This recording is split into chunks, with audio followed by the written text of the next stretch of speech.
Good morning, student. In previous video we have seen what is correct steering. The correct steering is a condition in which all four wheels of the vehicle undergo rolling motion without slipping, and we have derived one equation, that is cot phi minus cot theta is equal to W upon L, where the phi is the outer angle and theta is the inner angle. Theta is the inner angle theta, and this is phi, means cot phi minus cot theta is equal to W upon L.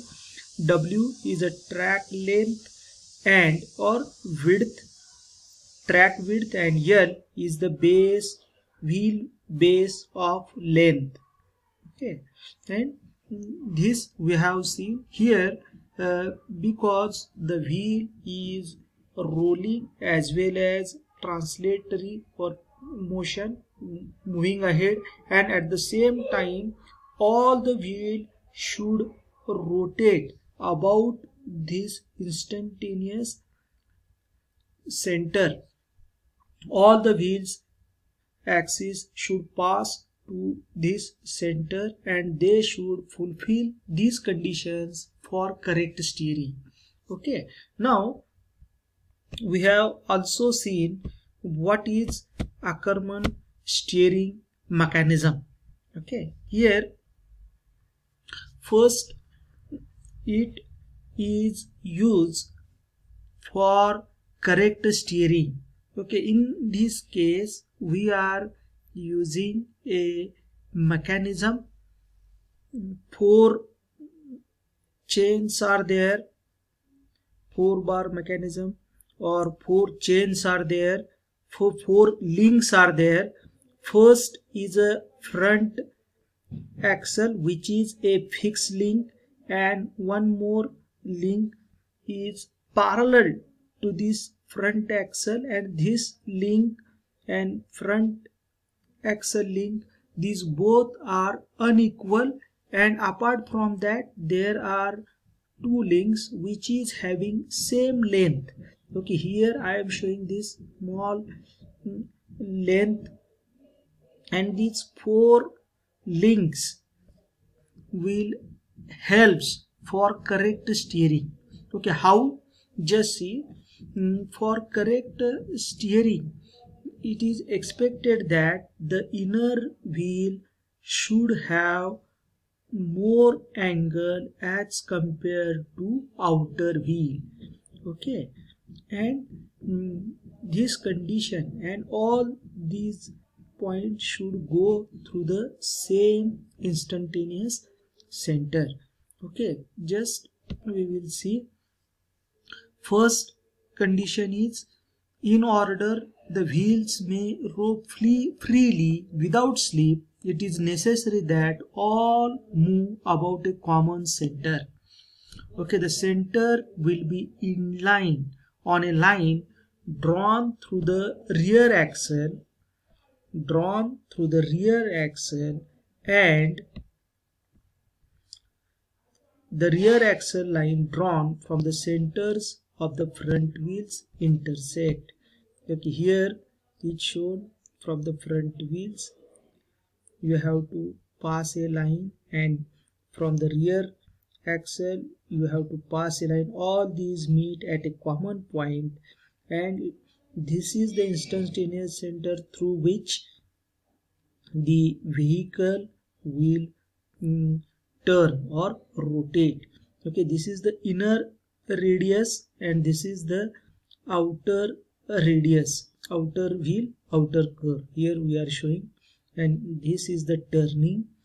Generally when we extend these small links, okay, then it will meet at 0.07 lb, length of base, wheel base length. This distance is 0.7 L. This is for steering geometry is expected practically. Okay, and theoretically when we extend this point it will meet at the mid of the rear axle.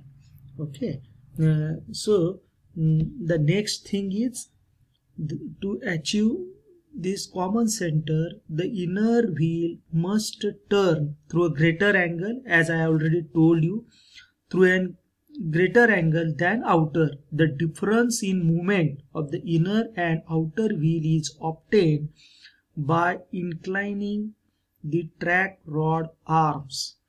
Okay, and how these are the track rod arms, and if we move some distance x, then this A arm has to travel more as compared to this B arm, and you will get a different angles at inner front and outer front. Okay, here inner front you will get more inclination, and at outer front you will get less inclination as compared to inner wheel, and that's why we will able to get a correct steering. Okay, and this is achieved through this mechanism. That mechanism is called as Ackerman mechanism. Okay, so and the next, already I have discussed this. Due to this track rod arms inclination, here I have shown this is the track rod, and due to this inclination the arm will move at different angles, and you will get outer inner wheel more angle and outer wheel less angle as compared to this inner wheel. Okay, this so that we will get a correct steering condition.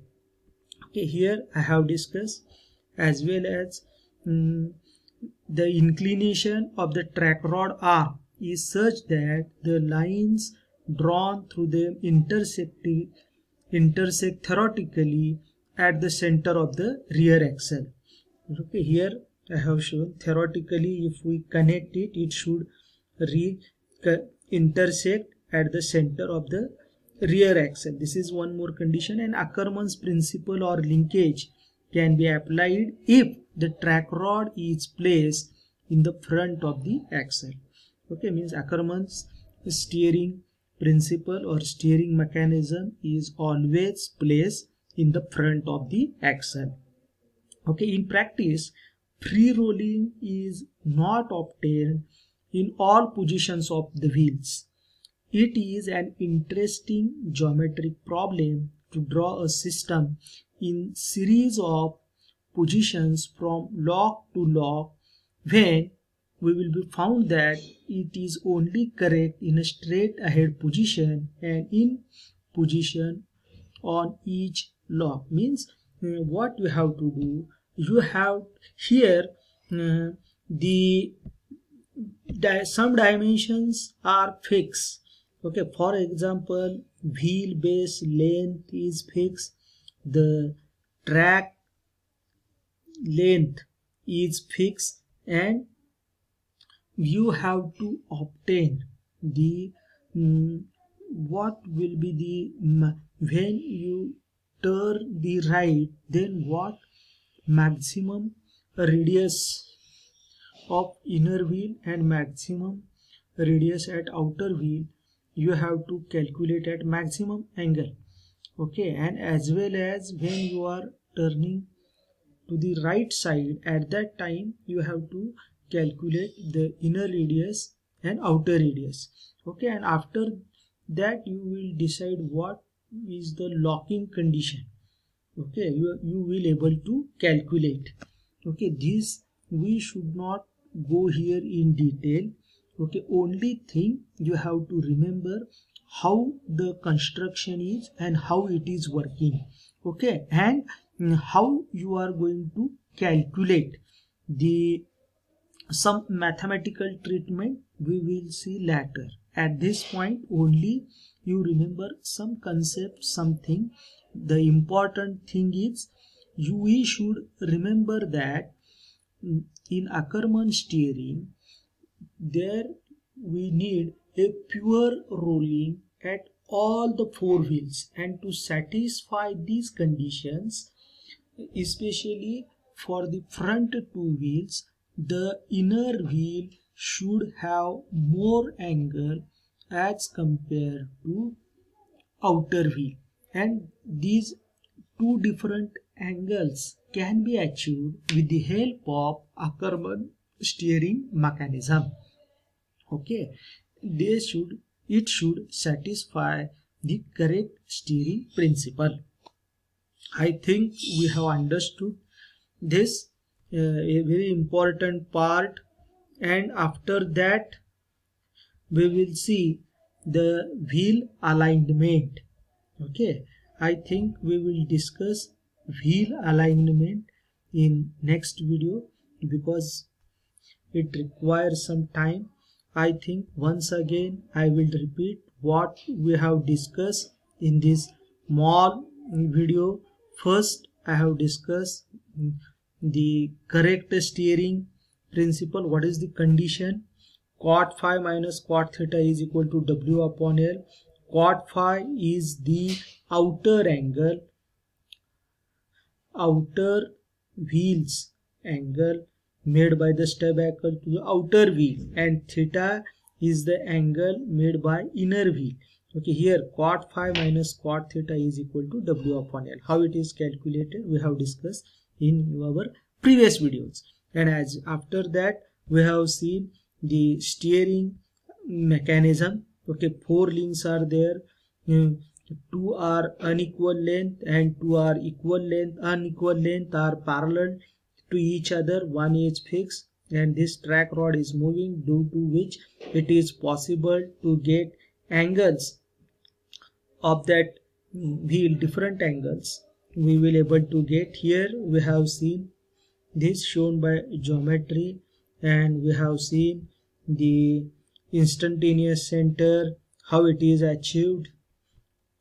Okay, I think it is sufficient.